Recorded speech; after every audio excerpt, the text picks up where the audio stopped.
안녕하세요. 건강하고 활기찬 노후를 준비하는 여러분을 위한 건강 정보입니다.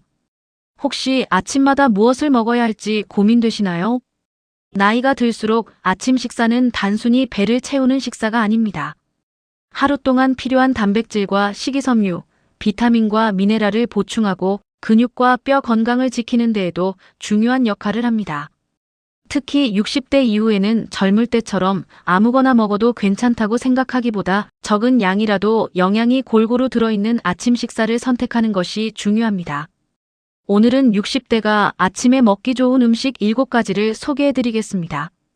끝까지 들으시면 마지막에 이 음식들을 이용해서 만들 수 있는 간단한 아침 식사 조합도 알려드리겠습니다. 첫 번째, 달걀입니다.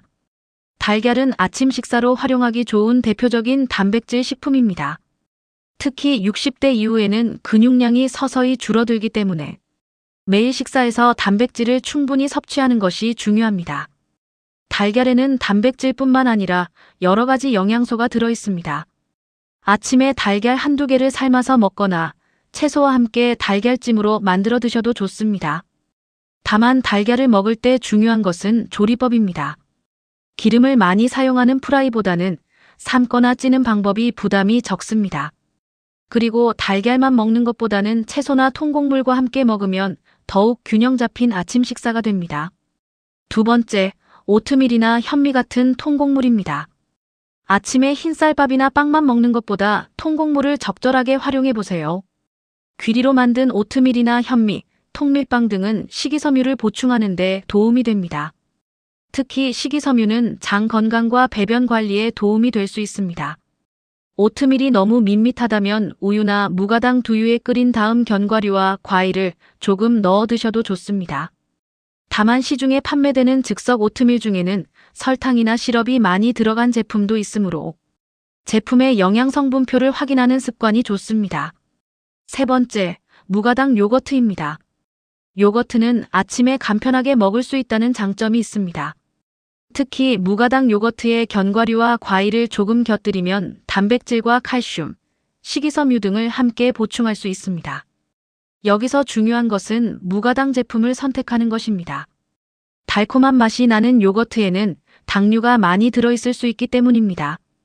요거트에 바나나나 블루베리 같은 과일을 조금 넣으면 별도의 설탕을 넣지 않아도 자연스러운 단맛을 즐길 수 있습니다. 네 번째, 두부입니다. 60대 아침 식사에서 두부도 아주 좋은 선택입니다. 두부는 콩으로 만들어진 식품으로 단백질을 보충하기 좋습니다. 아침에 두부를 따뜻하게 데워서 간단하게 먹거나 계란과 함께 부드러운 두부 계란찜을 만들어 드셔도 좋습니다. 또한 두부에 김과 채소를 곁들이면 간단하지만 든든한 한 끼가 됩니다. 다만 간장이나 양념을 너무 많이 넣으면 나트륨 섭취가 많아질 수 있으므로 싱겁게 드시는 것이 좋습니다. 다섯 번째, 견과류입니다. 아침에 견과류를 조금씩 챙겨 드시는 것도 좋은 방법입니다. 호두, 아몬드, 땅콩 등의 견과류에는 불포화 지방과 여러 영양소가 들어 있습니다. 하지만 견과류는 건강에 좋다고 해서 많이 먹는 것이 좋은 것은 아닙니다. 열량이 높은 편이기 때문에 소량을 꾸준히 먹는 것이 중요합니다. 예를 들어 아침 요거트나 오트밀에 견과류를 한 줌보다 적은 양으로 곁들여 보세요. 가능하면 소금이나 설탕이 첨가되지 않은 제품을 선택하는 것이 좋습니다. 여섯 번째, 제철 과일입니다. 아침에는 과일도 적당히 활용할 수 있습니다. 사과, 배, 귤, 키위, 베리류 등 제철 과일에는 식이섬유와 여러 비타민과 미네랄이 들어 있습니다. 하지만 과일도 많이 먹는다고 좋은 것은 아닙니다. 특히 과일 주스처럼 액체 형태로 마시는 것보다 통째로 먹는 것이 식이섬유를 섭취하는데 더 유리합니다. 그리고 과일만 먹고 아침을 끝내기보다는 달걀이나 요거트, 두부처럼 단백질이 들어있는 음식과 함께 드시는 것이 좋습니다. 일곱 번째, 채소입니다. 마지막은 바로 채소입니다. 의외로 아침에는 채소를 잘 먹지 않는 분들이 많습니다. 하지만 아침부터 채소를 조금씩 챙기는 습관을 만들어 보세요. 토마토, 오이, 브로콜리, 양배추, 시금치 등 다양한 채소를 활용할 수 있습니다. 굳이 복잡한 샐러드를 만들 필요도 없습니다. 삶은 달걀에 토마토와 오이를 곁들이거나 현미밥에 나물 몇 가지를 함께 먹는 것만으로도 충분합니다. 채소는 식이섬유와 여러 영양소를 섭취하는 데 도움이 됩니다. 그렇다면 아침에는 무엇을 어떻게 먹어야 할까요? 지금까지 소개해드린 7가지를 모두 한꺼번에 먹을 필요는 없습니다. 오히려 중요한 것은 탄수화물, 단백질, 채소와 과일 등을 적절하게 조합하는 것입니다. 예를 들어 첫 번째 조합입니다. 삶은 달걀 12개에 통밀빵 1조각, 토마토와 과일 조금. 아주 간단하지만 균형 잡힌 아침 식사를 만들 수 있습니다. 두 번째 조합은 오트밀입니다. 오트밀에 무가당 우유나 요거트를 넣고 견과류와 과일을 조금 올려보세요. 바쁜 아침에도 간편하게 먹을 수 있습니다. 세 번째는 한국식 아침입니다. 현미밥이나 잡곡밥을 적당량 먹고 두부나 달걀, 그리고 싱겁게 조리한 나물과 채소를 곁들이는 방법입니다.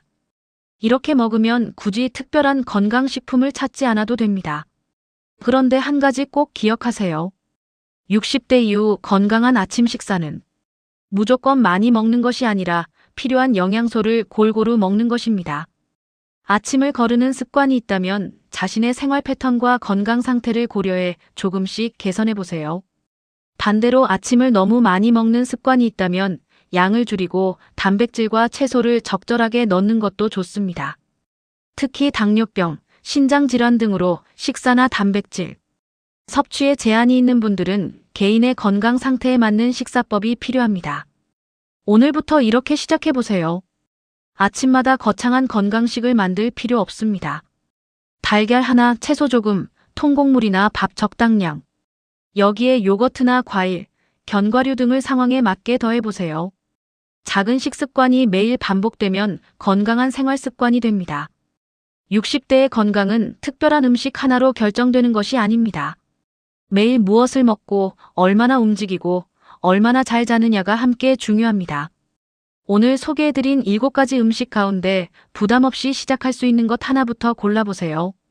그리고 여러분은 아침에 어떤 음식을 가장 자주 드시는지 댓글로 알려주세요. 여러분의 식사 경험이 다른 분들에게도 좋은 정보가 될 수 있습니다. 오늘도 건강하고 활기찬 하루 보내시길 바랍니다. 구독과 좋아요는 건강한 정보를 만드는 데 큰 힘이 됩니다. 감사합니다.